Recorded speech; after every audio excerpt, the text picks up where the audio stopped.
যেই সরকার আমাদের দেশে রাষ্ট্র পরিচালনা করেছে, সর্বোচ্চ সংখ্যক মুসলমান থাকার পরও মুসলমানদেরকে তারা কি করেছে? মুসলমানদের সঙ্গে প্রতারণা করেছে, ভোগবাজি করেছে। মুসলমানদের কোন কৃষ্টি কালচার এই দেশে বাস্তবায়ন হতে দেয় নাই। কথা ঠিক কিনা? কাজেই বর্তমান যেহেতু আওয়ামী লীগের পতন ঘটেছে এবং বিএনপিরও পতন অনেক আগে হয়েছে। No Awami League, no BNP, Islam is the best.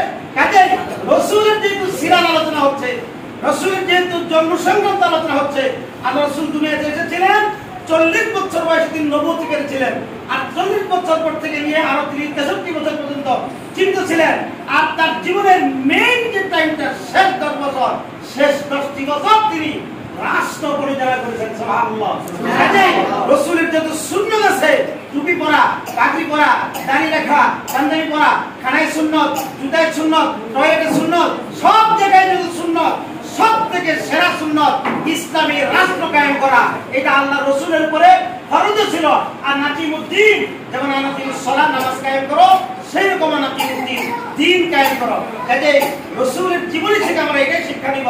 তিনি গোটা জীবন যা করেছেন, শেষে তিনি দেখিয়ে দিয়েছেন ইসলামী হুকুমত প্রতিষ্ঠা করে 10 বছরে তিনি এমন একটা শাসন ব্যবস্থা পরিচালনা করেছিলেন যেখানে প্রত্যেকটা মানুষ ধর্ম বর্ণ নির্বিশেষে প্রত্যেকে যার যার অধিকার ফিরিয়ে পেয়েছে। নারীরা নারীর অধিকার ফিরিয়ে পেয়েছে, বিধর্মীরা বিধর্মীদের অধিকার ফিরিয়ে পেয়েছে। আমরাও হাতে হাত দিয়ে প্রতিজ্ঞাবদ্ধ হই, ইসলামী সমস্ত দলগুলো প্রতিজ্ঞাবদ্ধ হচ্ছে, এবারের আমাদের আন্দোলন চলবে এই বাংলার জমিনে।